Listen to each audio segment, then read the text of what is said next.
The Prime Minister and the Minister for Defense, the Honorable Richard Marles MP. We provide this program in Japanese and English simultaneous simul translation. Please turn to channel 2 for English, and for participants on YouTube, please choose English or Japanese at the bottom of the screen. And on a trial basis again, we also have a captioned the video on YouTube, and you can access the caption at the bottom of the screen again. Japan and Australia have built close relations, and these days the relations have been deepening very rapidly. And Mr. Marles is in Japan, and during this time we take this opportunity to invite Mr. Charles to be here for this special occasion. Dr. Atsushi Tsunami, President of Sasakawa Peace Foundation, first gives you a welcome remark.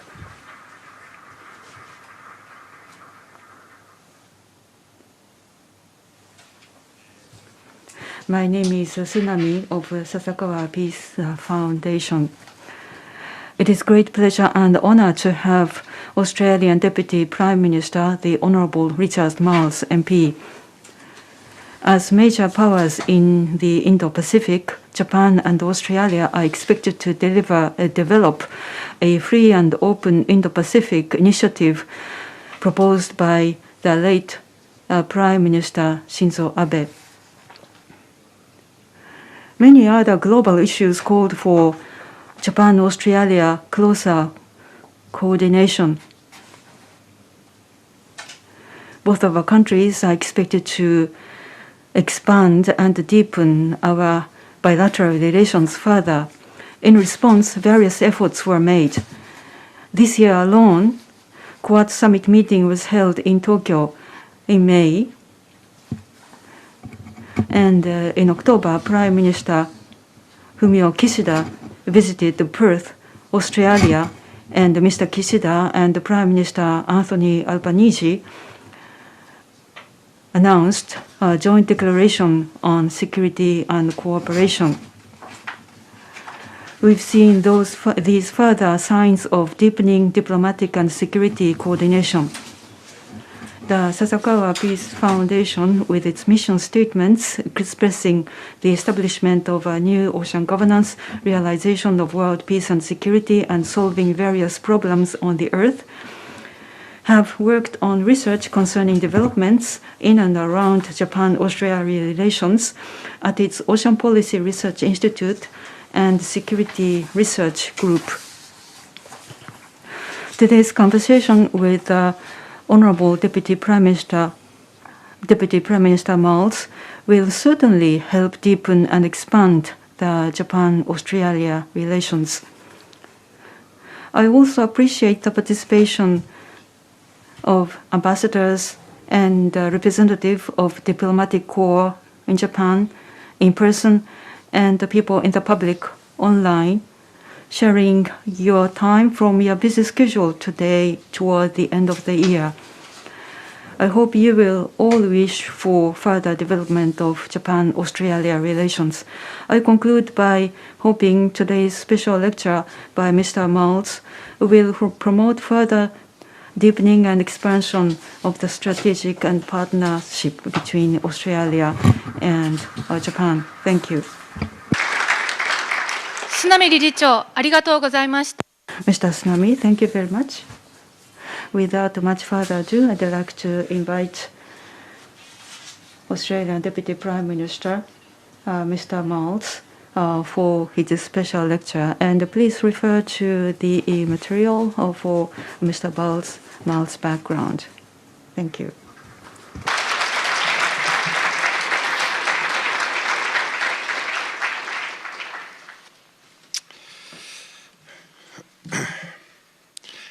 Well, can I thank Dr. Tsunami for the warm introduction and the Sasakawa Peace Foundation for hosting me today. Can I acknowledge Mr. Sasakawa? And can I acknowledge the members of the diplomatic corps who are here, the members of the Diet, my good friend Shinkoizumi, and all the dignitaries who are here today. It's good to be among friends. And here in Japan this week with my dear friend, Australia's Foreign Minister Penny Wong, for the 10th Australia 2+2 consultations with Minister Hamada and Minister Hayashi. My first international visit as Deputy Prime Minister of Australia was to Tokyo. So this is my second visit in the last 6 months. And my meeting with Mr. Hamada today will be my third ministerial meeting with Japan following the Shangri-La Dialogue and the Trilateral Defence Ministers meeting in Honolulu in October. And this tempo is no accident. It reflects the priority Australia places, and I place personally, on our relationship with Japan. Even more, it reflects the extraordinary evolution of this relationship over the past 2 decades. Consider the 2 key bilateral developments this year. In January, Australia and Japan signed the Reciprocal Access Agreement, Japan's first effective status of forces agreement with another country other than its alliance partner, the United States. This treaty will not only streamline our ability to deploy to each other's territory, it signals our intention to increasingly do so.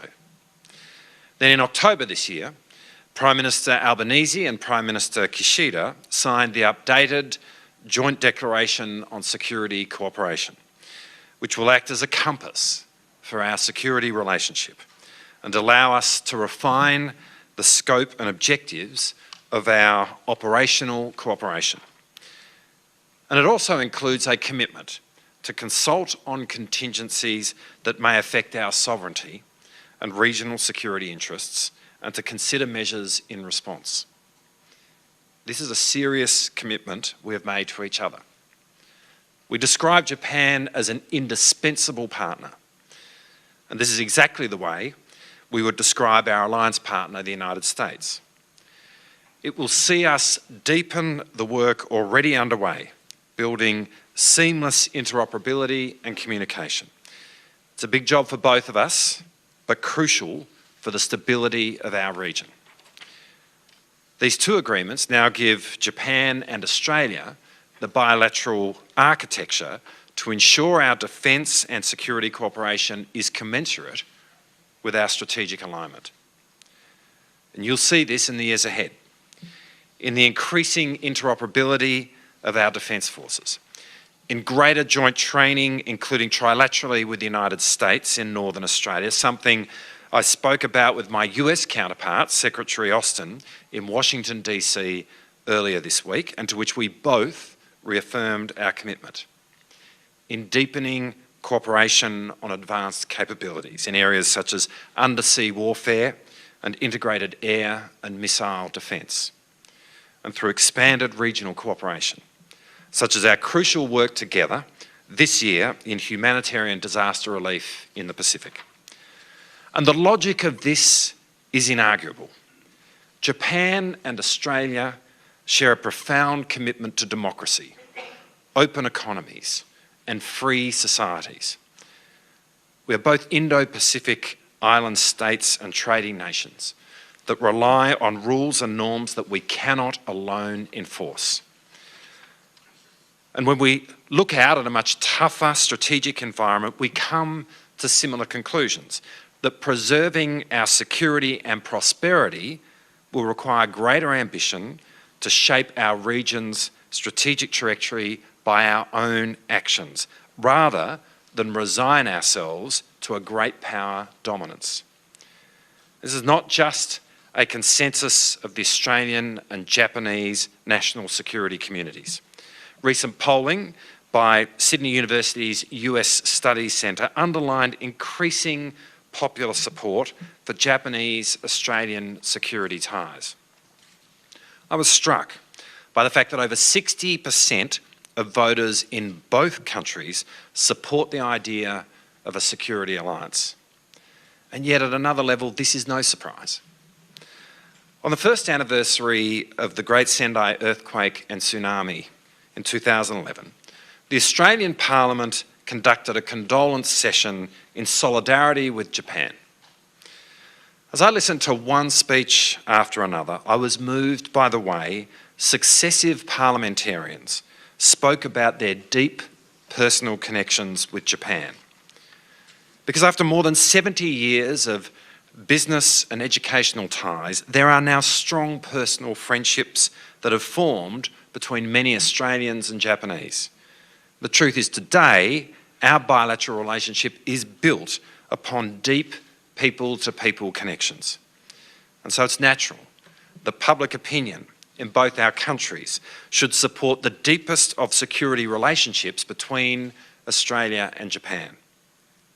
Strong leadership too has been essential in our relationship. Prime Minister Albanese and Prime Minister Kishida demonstrated that leadership when signing the joint declaration this year. Deeper ties have long been a project shared by both sides of politics in Canberra and across successive governments here in Tokyo. And it's important to acknowledge the particular contribution of the late Abe Shinzo.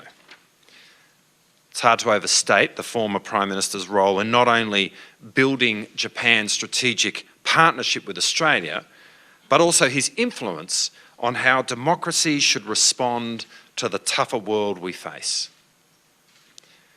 Mike Green, in his terrific new book, Line of Advantage, charts how Abe and his team, which of course included then Foreign Minister Kishida, recast Japanese grand strategy in maritime and cosmopolitan terms, the free and open Indo-Pacific, solidarity with the region's other maritime democracies, and championing inclusive trade and investment rulemaking. This strategy also involved a rethink of Japan's military role by reinvesting in the US alliance and revising Japan's long-standing ban on collective self-defence. This decision enabled joint military training and operations with the United States and Australia, leading to Japan undertaking its first asset protection mission for Australia late last year. The first time Japan has provided military asset protection to a nation other than the United States. Prime Minister Kishida has made clear his determination to fundamentally reinforce Japan's defence capabilities within the next 5 years and secure the substantial increase of its defence budget needed to effect it. Importantly, this strategy has not preferenced military power over diplomatic, economic and normative tools. Instead, this strategy has understood that national security isn't just dependent on deterrence, but on building regional architecture that embeds powerful incentives for countries to cooperate.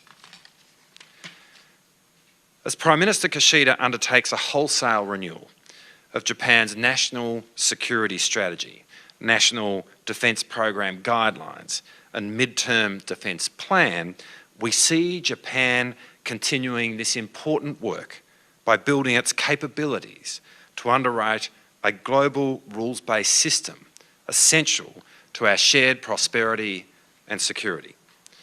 And this approach has been deeply influential in Canberra, not least because it positioned Japan as one of the principal defenders of the international liberal order, encouraging Australia to work more closely with it. As Japan renews its key strategic settings, Australia is doing the same. Over the coming months, the Australian government will be taking a series of steps to ensure our defence and security settings respond to the environment around us. And the first of these has been announced this week in the United States, where Foreign Minister Wong and I met with our counterparts, Defence Secretary Austin and Secretary of State Blinken. There, Australia and the United States announced we will be stepping up our cooperation under the bilateral force posture initiatives first established by the Labor government of Julia Gillard back in 2011. Crucially, this will involve expanding the rotational presence of US capabilities in Australia across air, land and maritime domains, including rotations of the US Bomber Task Force, fighters and future US Navy and US Army capabilities. And consistent with the recent Australia, Japan and United States trilateral defence ministers meeting in Honolulu, we agreed to invite Japan to increase its participation in force posture initiatives in Australia. In the first quarter of next year, I will make public the government's response to Australia's Defence Strategic Review commissioned by the Albanese government in its first 100 days. And this review will recommend how the Australian Defence Force will recalibrate its military capabilities, force structure and posture for more effective deterrence to enable the Australian Defence Force to hold potential adversaries' forces at risk at distance and increase the calculated cost of aggression against Australia and its interests. And early next year, the Prime Minister and I will also announce with the United Kingdom and the United States the optimal pathway for developing a conventionally armed nuclear-powered submarine capability under AUKUS. Nuclear-powered submarines will be an essential part of Australia's naval capability, providing an unmatched strategic advantage. And this capability will revolutionise the potency of the Australian Defence Force, dramatically change Australia's strategic posture and enhance Australia's sovereignty, making us a more capable defence partner for our allies. AUKUS will also drive the development of other advanced capabilities, allowing our three countries to pursue advantage in undersea and electronic warfare, hypersonics and counter-hypersonics, advanced cyber and quantum technologies, and artificial intelligence.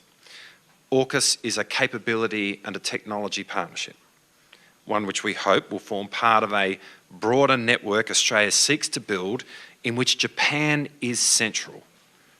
And my intent is to grow defence industry integration with Japan, bilaterally, through our trilateral mechanisms with the United States, and when ready, via our advanced capabilities work in AUKUS as well. This is an incredibly ambitious agenda, but the world is changing and we must respond. Recently, my Canadian counterpart, Deputy Prime Minister Chrystia Freeland, observed that when Vladimir Putin ordered his tanks across the Ukrainian border in the early hours of February 24th, he brought a brutal end to a 3-decade-long era in geopolitics. The post-Cold War era, a period of democratic expansion, unprecedented integration of global trade and investment, and we assume the end of ideological confrontation is now over. We don't know yet what era will take its place. Instead, there will be a contest among states to shape the structures of the 21st century world. And this is what we are seeing play out right now in Russia's unprovoked invasion of Ukraine. As we condemn this immoral and illegal invasion in the strongest possible terms, we must also make sure a conflict does not repeat, particularly within our own region, which is now at the centre of global strategic competition. And navigating this more complex period will require wise, sober and responsible statecraft. We need to do more to deter the risk of conflict, while also reassuring states that conflict is never the only option. In the midst of great power competition, there is a pressing need for the stabilising influence of guardrails and of dialogue. But governments must also make the investments necessary to give their words strategic weight. Japan and Australia's robust support of Ukraine's defence is one such example. It illustrates that like-minded states will not tolerate aggression even on distant shores. Australia and Japan have led the region's response to Putin's invasion and the growing solidarity between Europe, NATO and the Indo-Pacific. Australia's increasing investment in defence capabilities is another example. It's a prudent and necessary response to the arms build-up we are seeing occur in the Indo-Pacific. One of the most consequential features of our region today is the sheer scale of China's military power. It has engaged in the largest military build-up since World War II. And it is occurring without transparency or reassurance to the region of China's strategic intent. And this is the most significant factor shaping the strategic landscape in which Australia and Japan exist. And to be clear, Australia, and for that matter the world, expects Beijing to act in accordance with international rules and international norms. Now, Australia notes that China has said it has not provided Russia military equipment for its illegal invasion of Ukraine. But we call on China to go further, to condemn Russia's threats to use nuclear weapons and call for an end to the invasion of Ukraine, a clear violation of the UN Charter's core principles of sovereignty and territorial integrity. I've said many times since we assumed government just over 6 months ago that Australia does look to stabilise our relationship with China. And we do welcome the recent meeting between Prime Minister Albanese and President Xi during the November G20 summit. And I'm pleased that 2 weeks ago in Siem Reap, China and Australia agreed to reactivate long-standing defence talks. Australia is committed to resolving long-standing differences through dialogue and investing in inclusive regional architectures such as ASEAN to ensure we can continue to protect our collective security and prosperity. But we must also deal frankly with the risks we face, and that is what Australia is doing. The way forward is not obvious. Over the last decade, China has sought to shape the world around it in a way that we have not seen before, and that gives rise to challenges for both Australia and for Japan. Yet at the same time, for both Australia and Japan, China is our largest trading partner. What is clear is the need to work closely with friends. And when it comes to friends for Australia, Japan stands in the front row. It's also clear that Japan and Australia have never been more strategically aligned. Indeed, I find it hard to think of a country with whom that statement for us is more true.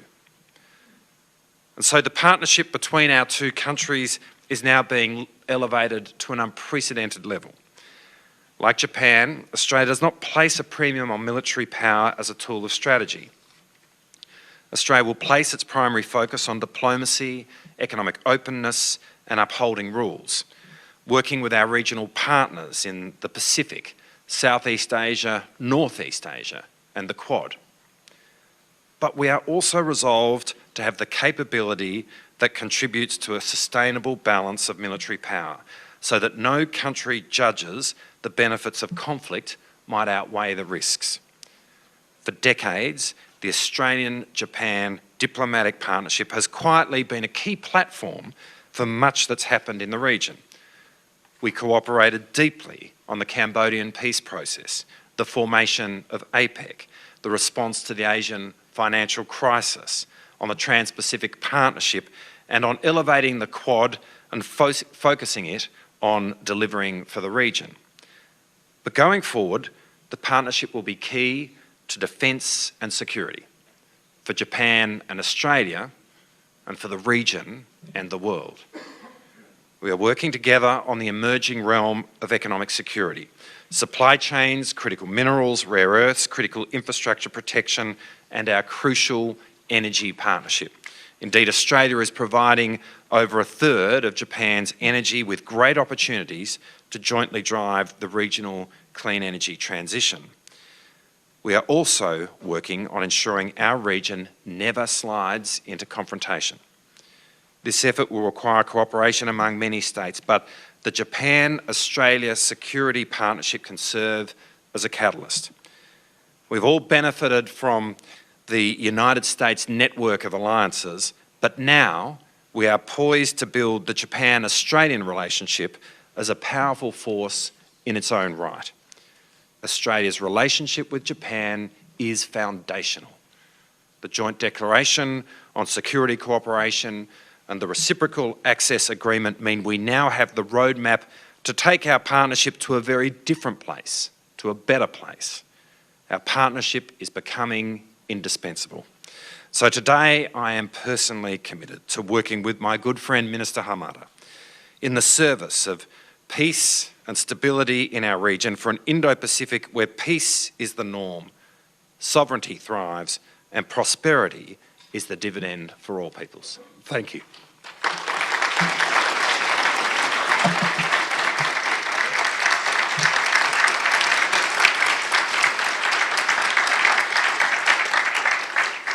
Miles 副首相、ありがとうございました。Deputy Prime Minister Miles, thank you very much. Now we are going to have a dialogue session between Mr. Miles and Dr. Hide Sakaguchi, President of Ocean Policy Research Institute of Sasakawa Peace Foundation.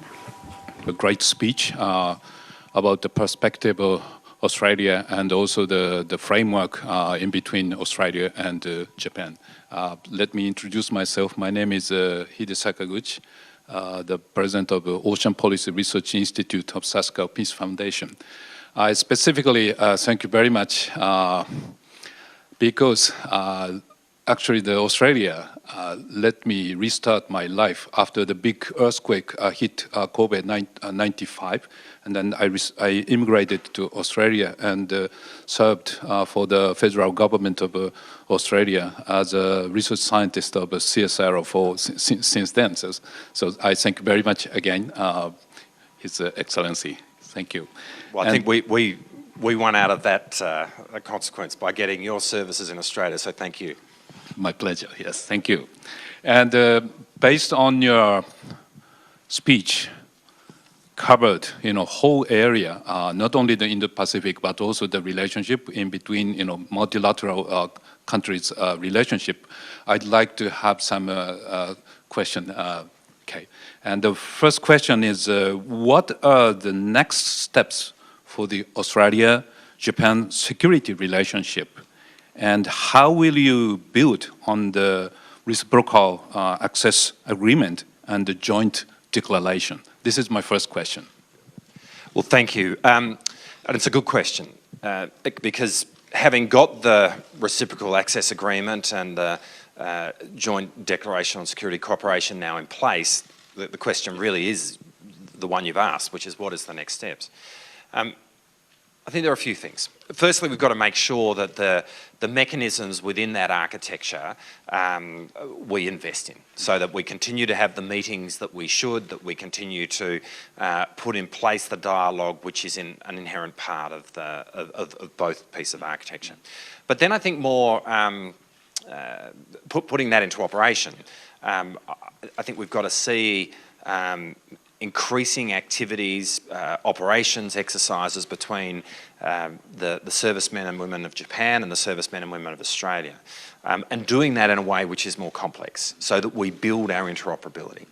I think we need to look at ways in which we can trilateralise that so that it's us working more closely together in a complex way, but also involving our defence forces with the United States as well. And I think there's real opportunities to do that as we see the US force posture in Australia grow, and that was a consequence, as I said, of our meeting with the United States earlier this week. And there's an enormous desire, I think, on the part of all three countries to use this as an opportunity to work more closely together. And finally, as we think about our place in the world and the depth of our strategic alignment, leveraging that so that as two countries, in a sense, we work together in the world. Now that means working together in thinking through how we do respond to China, but working together in terms of our presence within Southeast Asia. I think particularly working together in terms of the work that we do amongst Pacific Island countries, and there are huge opportunities for us to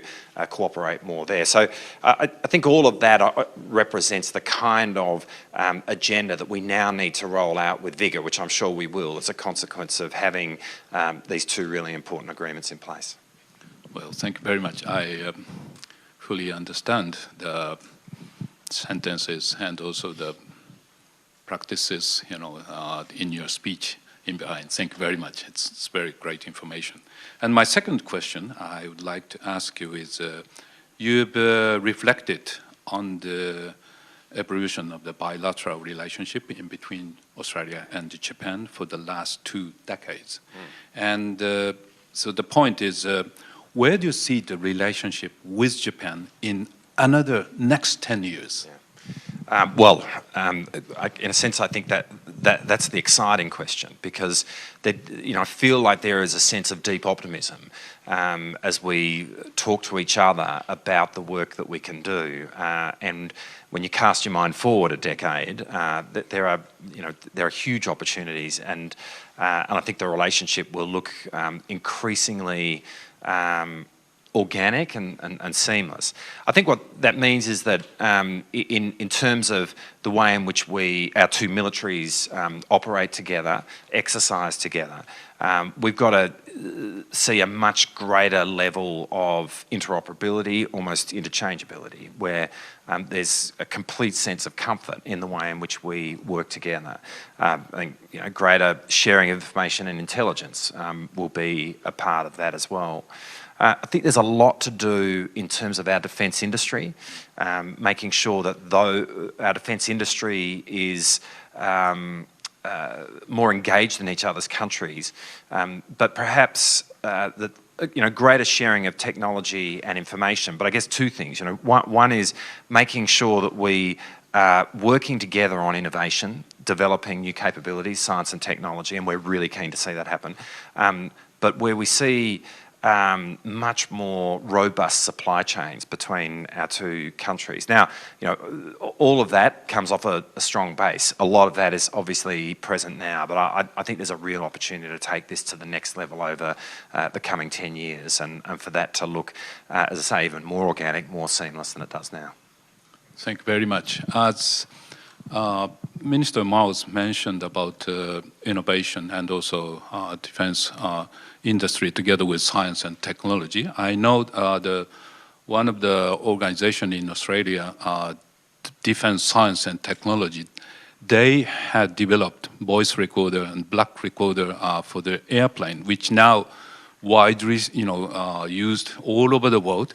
And that is the basic of the power of the Australian government with defense, science and technology, with innovation. So I fully understand in your answer. Thank you very much. That's right. I think, but see, to me, this is where I think there is real opportunity for us as a country to be working closely with Japan. We do have, as you rightly refer to, some incredible innovations that have come through Australia's innovation, science and technology infrastructure, and in terms of your own personal experience, you will have seen that firsthand. One of the real challenges, though, for Australia is commercialising that, translating science into jobs, and that's where I actually think there's such a huge opportunity for us to learn from Japan and work more closely with Japan to build our own nation as one which has science and technology more at its heart. I think a real challenge actually for Australia, and we can learn so much from Japan, is how we make our economy more complex, more human-based, but kind of change our cultural relationship to science, where that is something which is really front and centre. And I'm full of admiration when I look at this society and when I look at Japan for the centrality of science and technology in people's lives and in the economy here. And I really hope that we can learn from Japan and bring a lot more of that to Australia. Thank you very much, Minister Miles. This is very important information for both countries. Thank you. My third question is, you mentioned a commitment in the joint declaration on security cooperation to consult on contingencies that may affect our interest and the measures to be taken in response. So the real question is then, what is the significance of this? Yeah. Well, I think this is hugely significant, and it's probably really at the core of the joint declaration. So I suppose to say a couple of things up front. I mean, this doesn't pre-commit either country, nor should this be read as being in response to any particular third country. This is really a commitment that at its heart is about the relationship between Japan and Australia. But in so many ways, this is a really natural evolution. I mean, it could be applied in a range of areas, such as in natural disasters. And if you think about the earthquake and tsunami of 2011, or you think about the mega fires, the bushfires in Australia in 2019, 2020. In both instances, there was obviously deep consultation between our two countries, and in the first, Australia sent material to Japan to assist in the immediate aftermath of the tsunami.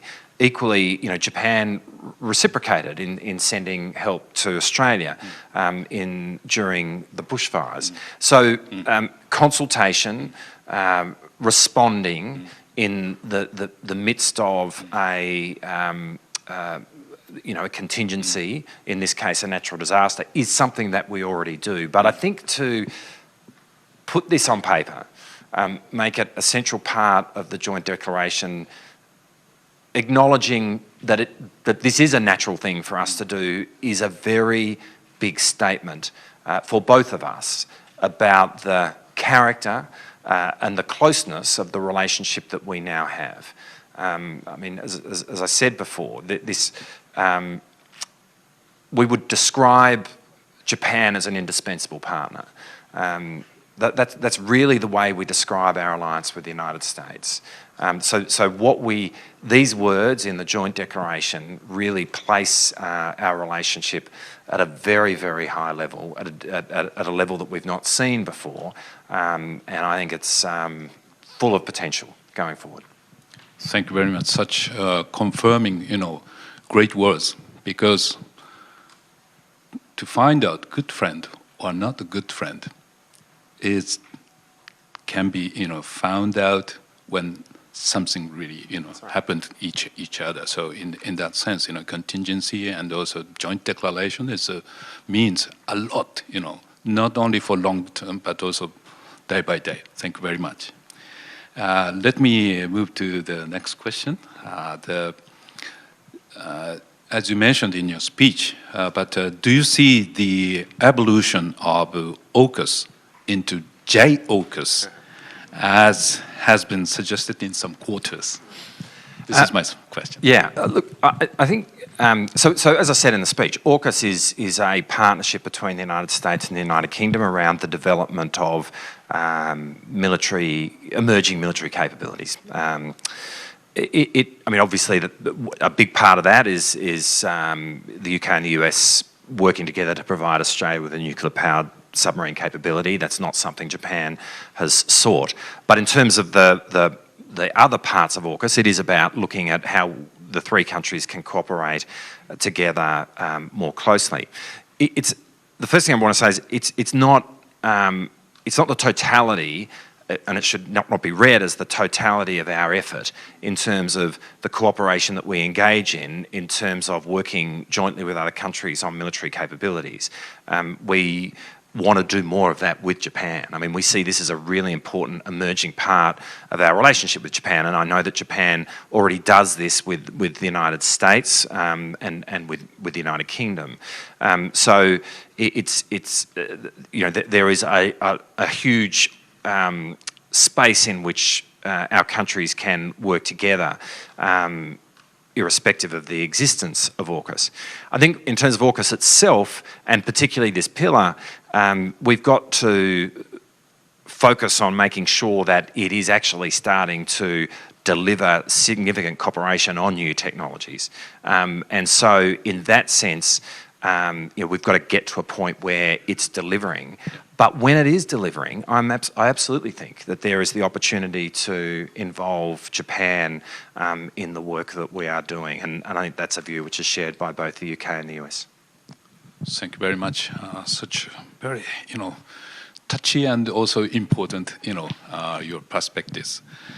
My last question is the one relating to the Ukraine issues. As Australia has been one of the largest non-NATO supporters of Ukraine's self-defense, including with lethal military equipment.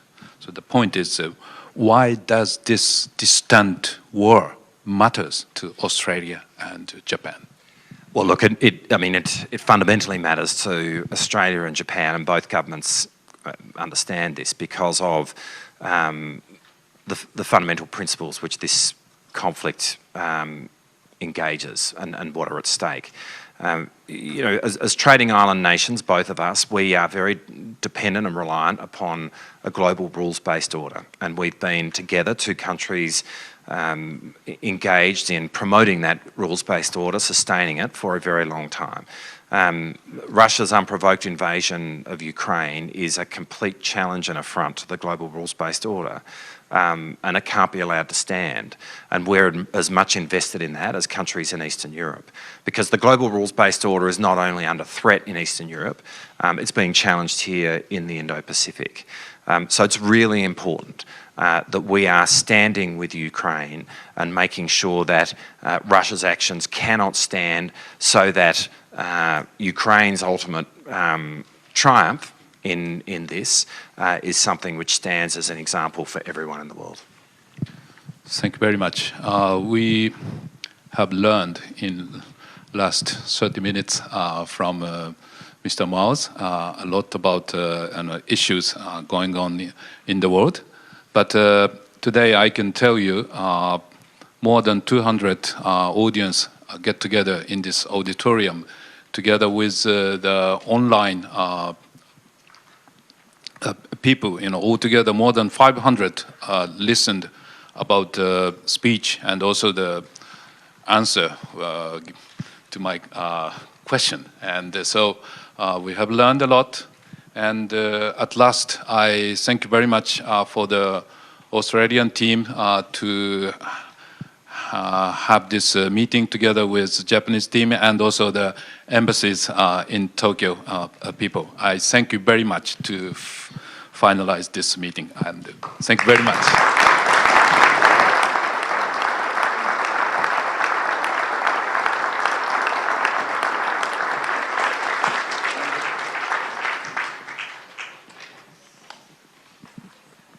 So my final announcement is the Deputy Minister Miles will informal shake hands in front of here, so please leave after this ceremony.